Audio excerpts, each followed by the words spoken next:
they have abortion in the 9th month.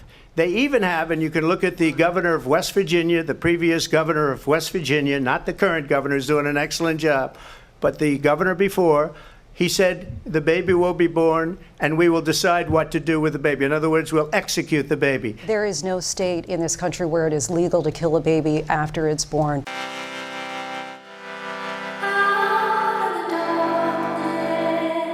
I finished watching the presidential debate, and I was surprised by how much Kamala Harris was able to say without being fact-checked even once. While, on the other hand, Trump was constantly being fact-checked. What was even more surprising and honestly frustrating was that whenever Trump made a point, the moderators would often label it as false, even though it wasn't.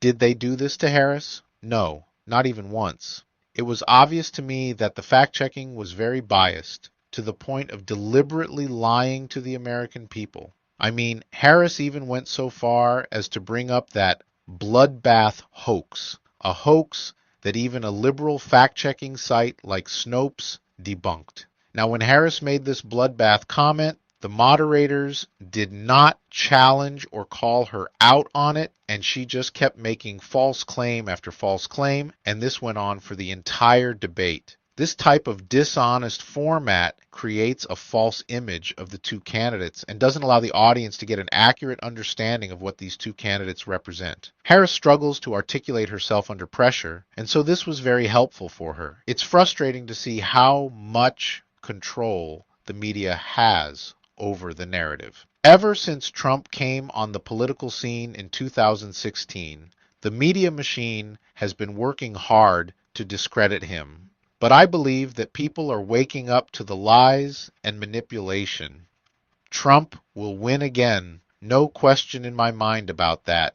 I'm an independent who leans right when it comes to policies, and Trump's straightforwardness and policies resonate with me. And with just how radical the Democratic Party has become, I can't see most true independents voting for Harris. Trump's approach is refreshing because he's not afraid to speak his mind, and I respect that. His policies during his presidency were solid and effective, and he kept us out of needless wars.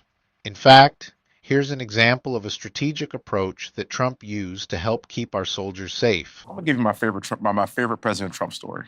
This is my #1 favorite of all time. When we were negotiating with the Taliban, while President Trump was still the president, President Trump wanted to get out of Afghanistan, but he wanted a conditions-based withdrawal, meaning that you do what we tell you to do, and then we will start pulling troops back slowly as long as you abide by our rules. It's President Trump and Mike Pompeo, and they are talking to Taliban leadership in the room, and they had one translator in the room.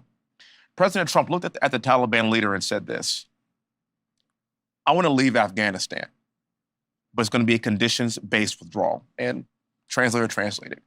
And he said, if you harm a hair on a single American, I'm going to kill you. And the translator goes, and Trump goes, tell him. Yes. Tell him what I said. Tell him what I said. Reached in his pocket, pulled out a satellite photo of the leader of the Taliban's home and handed it to him. Shut up. Got up and walked out the room. Sure did. Do you know for 18 months not a single American was killed in Afghanistan?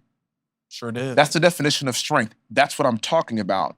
And so you could imagine that kind of sentiment being around the world. If we have an embassy in another country, no one's going to touch it because they're going to be fearful that they'll get a Moab on their head. That's how President Trump rolls.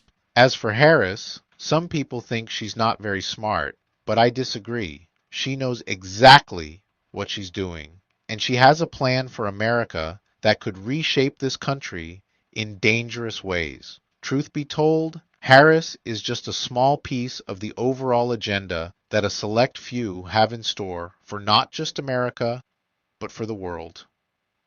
The next few months will be a wild ride, but I'm confident Trump will win.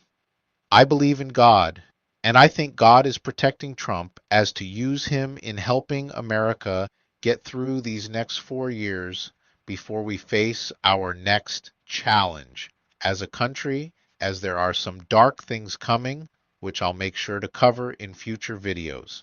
I'll keep sharing and providing my perspective reflective of my 15 plus years of research into the mechanisms of our world in an effort to help others see the truth which can often be difficult to sort through. My prayers are with Trump and our country, and though the road ahead won't be easy, I know he'll become our president again. That's it for now, and I'll be back with more soon.